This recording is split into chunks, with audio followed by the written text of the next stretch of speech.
You ever hit that 3 p.m. slump and suddenly you're questioning every single decision you've ever made? Like, why did I even agree to go out? And also answer all my emails today. But yep, you've been there too.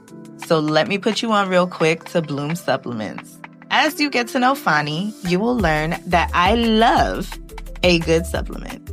Something to make me feel better and just really help my body feel good about itself when it's feeling like, nena, we are struggling and we need help bad. That's when I'm like, yo, I need a solution. Now, a homegirl introduced me to Bloom, and of course, the branding got me off rip. I'm a sucker for good branding. I'll say it over and over again. The greens, fire. The pre and probiotics got my gut feeling like it's on a yoga retreat. The energy drinks, I love the strawberry watermelon down, especially with a little sparkling water and fresh squeeze of lime. And since we're still getting to know each other, just so you know, I read all of the labels. It doesn't have any weird fillers, no fake nonsense, just plant-based magic that tastes good. And you know that's a blessing because I'm not gonna hold you. Some of these green powders and healthy drinks saben a puro ya tu sabe. But Bloom is that girl, and I love her. So if you're trying to glow up desde adentro pa' afuera, trust me, Bloom's got you. Head to bloomnu.com, BLOOMNU.com, and get you some. Because wellness should feel good and taste good, and Bloom does just that. It's time to lock in. Too long to listen starts now.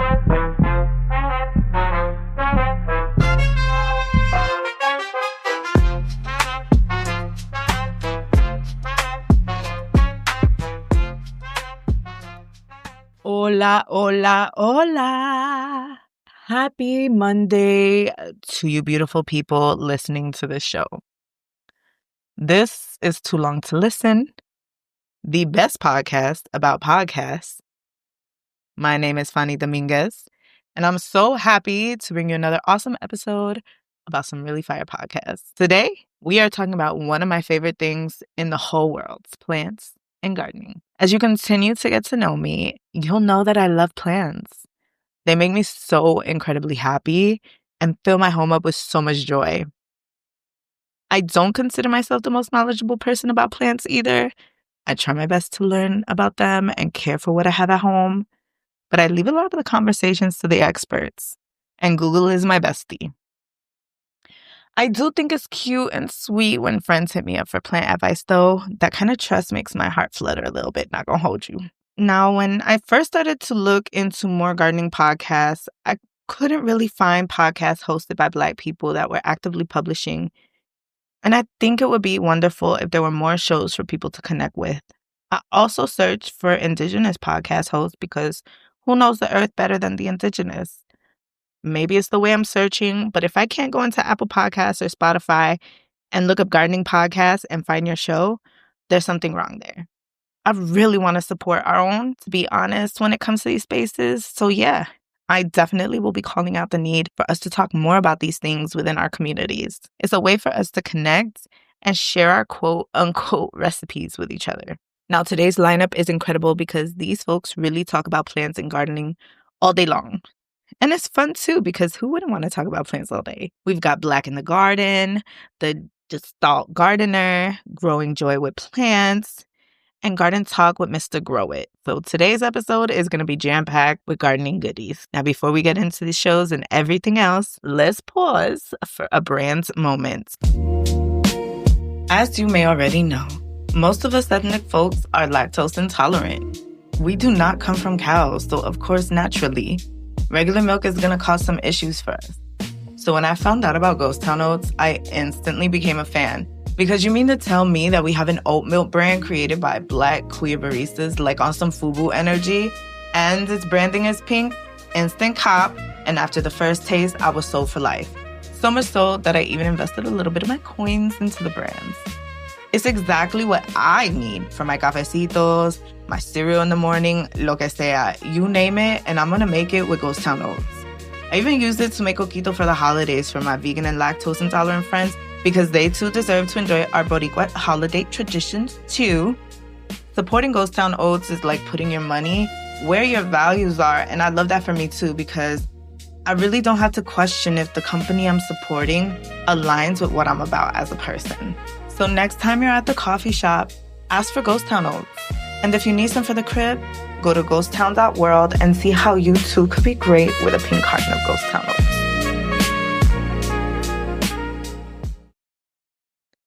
You ever notice how time moves differently depending on what you're doing?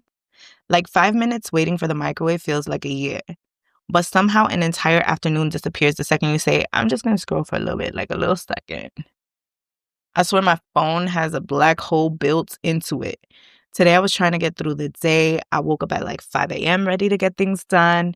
And guess how many things I was able to knock off my list? Just guess. Adivina cuánto. Like half of a line item. Not even a full task. At first, I was like really frustrated with myself too, because I set out to be productive and get things done. And now I'm struggling to even finish making it through the day without having a mentee bee, like the kids say, which I gotta give them credit for. Calling a mental breakdown a mentee bee is quite possibly one of the best things the youth has given us. I know this is a little off topic, but I genuinely love how we've normalized conversations about mental health and our well-being. Shout out millennials and Gen Z. Also, another unrelated topic, but can we talk about how plátanos have the audacity to go from perfectly green to, okay, we're in transition to delicious sweetness, to I'm almost ready, ya casi, to bitch, I'm dying over here. What is taking you so long? I blink and suddenly it's a fruit emergency and I've betrayed the plátano and my taste buds. Anywho, let's catch up with what's been happening out there in the world, the current events, because I clearly have news delivery to give y'all too. Did y'all know that a cafe in Italy just broke the record for the largest tiramisu ever made? Estamos hablando de over 6,000 pounds of coffee-soaked ladyfingers. The baker said it took a small army of volunteers to layer it, and to be quite honest, that's the kind of community service I can get behind. I love when my friends call me in for support, like, yes, chef, put me to work. I would definitely volunteer as tribute. To be honest, I've actually been looking for a tiramisu that I love, and that's hard for me. I've only had 2 tiramisus my whole life where I was like, oh my God, this is incredible. Maybe it's just me, or maybe y'all not making good tiramisu out there. I don't know what the problem is. I'm going to go with y'all. I'm not going to be the problem here.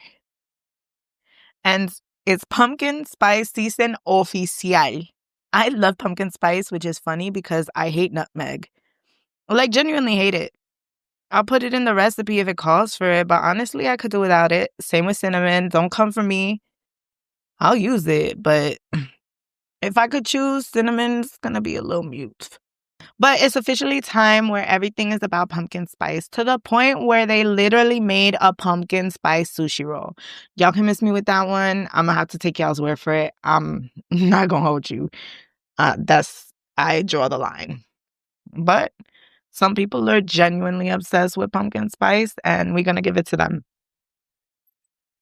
All right, mi gente. Now let's talk about the whole reason why you're here. Gardening and plant podcast. And clearly this is something that makes me ridiculously happy. Not just looking at them, not just pretending I know how to keep them alive, but actually learning how to grow with them. For that, there's this beautiful little corner of a podcast world called Growing Joy with Plants, hosted by Maria. Maria isn't just out here giving you boring step-by-step instructions like water this, prune that. Nah.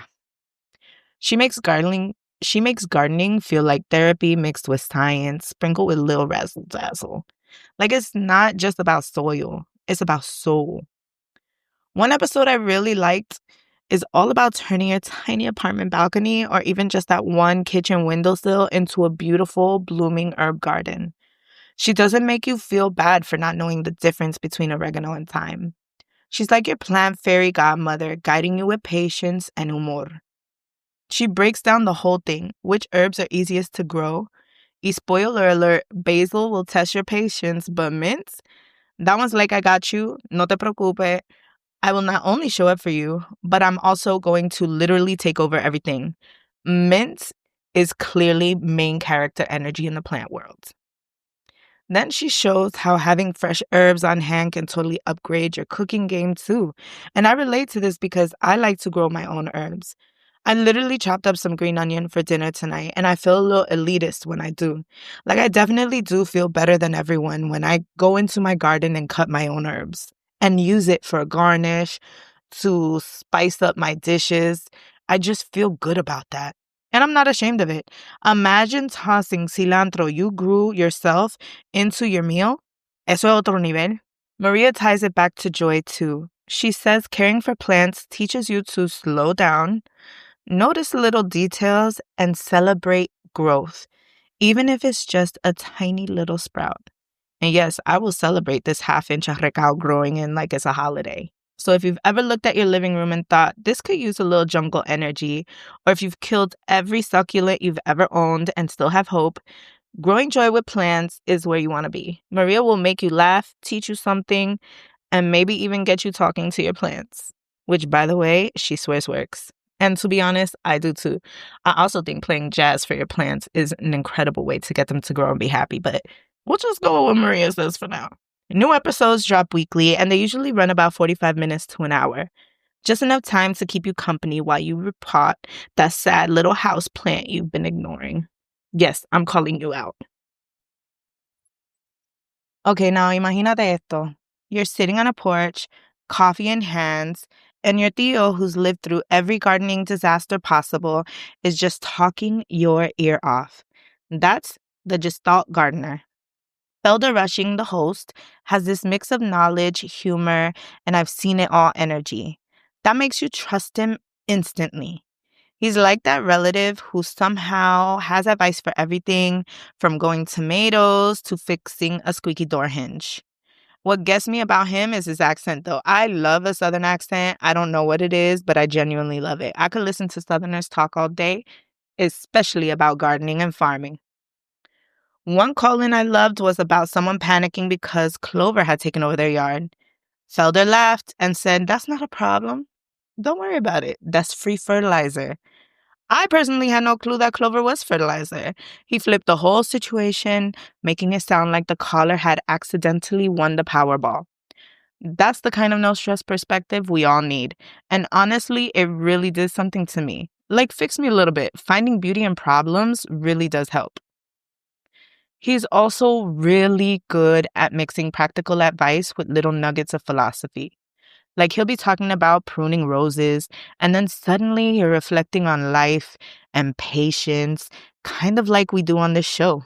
Bendito, only Felder can turn gardening into its head talk about cogiendo lo suave. Whether you're a hardcore gardener or just someone who keeps killing your basil plant, the Gestalt gardener is a mood. It's funny, it's wise, and it'll make you see gardening less as a chore and more like an adventure. Episodes come out every Friday and they run about an hour.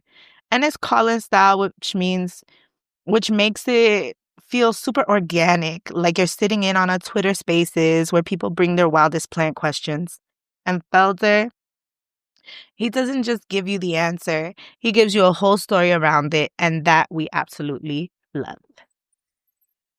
Now, let's talk about a show that's not just about plants, but about people, culture, and connection. Black in the Garden. Hosted by Cola Be Talkin', this podcast brings a whole new dimension to gardening. She's hilarious, she's bold, and she's got this natural way of weaving history and humor together that keeps you locked in the whole time. One standout episode dives into the history of Black farmers and how their traditions influence modern gardening. Instead of giving you a dry lecture, Cola brings stories to life with so much personality. You're sitting there nodding along like, wow, I didn't know that, while also chuckling at her side commentary. And like I said with other episodes before, it's that balance of education and entertainment that really makes her style so magnetic. She also brings on incredible, amazing guests. From plant experts to community leaders, each conversation feels like a celebration of culture and growth, not just in gardens, but in communities. And honestly, it's refreshing. It feels like sitting in on a family gathering where someone is breaking down important lessons between the jokes and laughter. Episodes drop every couple of weeks and usually run about 45 minutes to an hour. It's the kind of show where you finish an episode and you're like, wait, did I just learn something and laugh out loud like 10 times? Yes. Yes, the fuck you did. So if you want a podcast that makes gardening feel powerful, cultural, and joyful, with a host who feels like your homegirl hyping you up along the way, Black in the Garden will have you binging episodes before you know it. Support Black women in podcasting and agriculture. Shout out my girl Dom over at Cold Farms in Tennessee. I root for her every single day. My girl is an agricultura queen. And I know this doesn't have anything to do with podcasts, but it does have something to do with this episode. And I really kind of want to highlight this because I've known Zam for so many years. At this point, we're going on 10 years. We've never met in person. We've just missed each other if I'm in Tennessee and this, that, and the other. But one thing I really do honor about her is just how much she stepped into her Black farmer goddess vibe. She inherited a farm and she is running it. My girl is running it. And I'm so proud of her. And I know I tell her this frequently, but I need to say it on this podcast. Dom, I don't know if you're going to listen to this or you're ever going to hear it, but I just want to let you know how proud I am of you for stepping into this role and stepping into the agricultural world and dominating. Dom is dominating. But I just genuinely just want to show you appreciation because I love what you do. I also want to show appreciation to Upendo Farms. It's this mom and her daughter, and I think they call it the fluffy fuzzy butt shack, where she's teaching her daughter the ways of homesteading, taking care of farm animals, growing plants, and living off their own land. And the minute you learn how to live off your own land, especially people like us, is when you actually win. It's so important for us to grow our own food. It's so important for us to reconnect with nature. It's so important for us to know how to live off the land and the beauty that the land provides for us. And these farmers are not only providing for themselves, but they're providing for others out there. And I genuinely want to keep supporting them. So if you're in Tennessee, make sure you support my girl at Colt Farms. And definitely support Upendo Farms. I don't know where they're at, actually. I only follow them on Instagram, but I love them.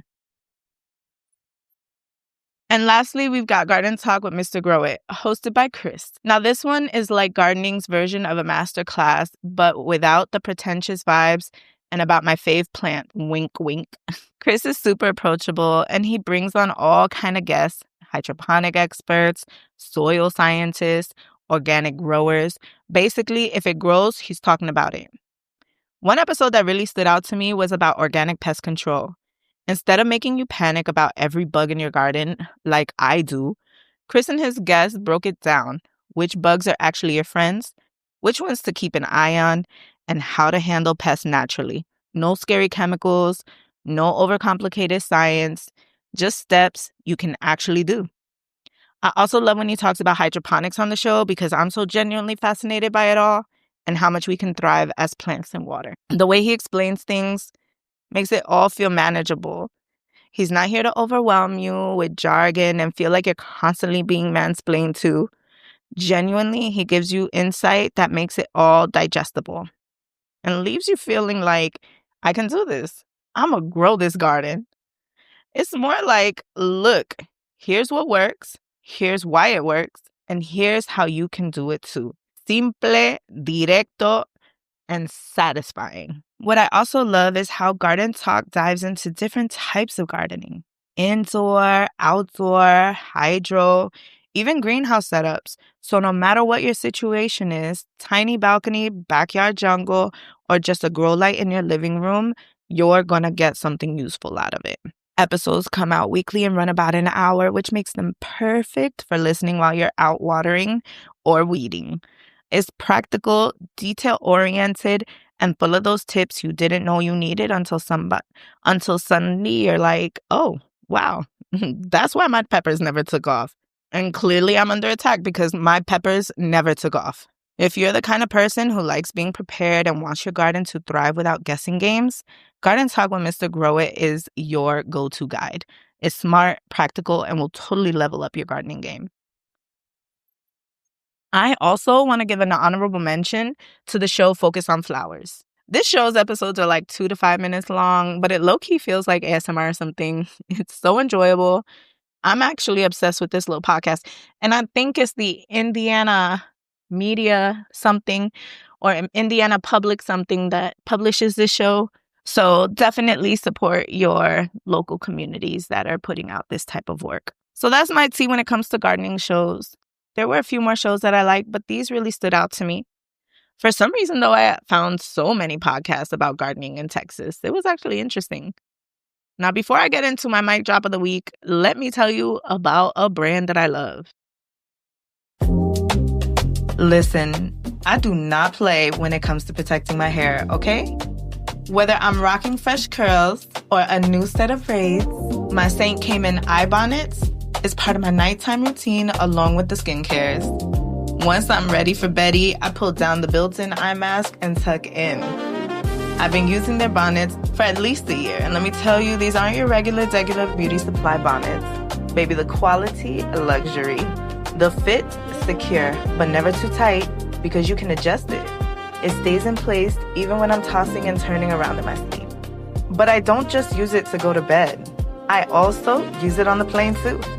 Baby, I pull out my eye bonnet and pull down the eye mask like I'm sitting in first class, even if I'm really in 22A.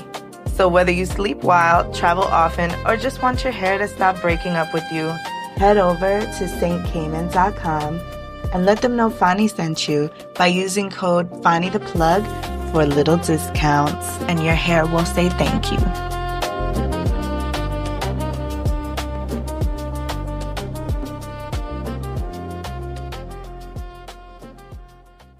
Okay, so for this week, I gotta hand it to the I've Had It podcast.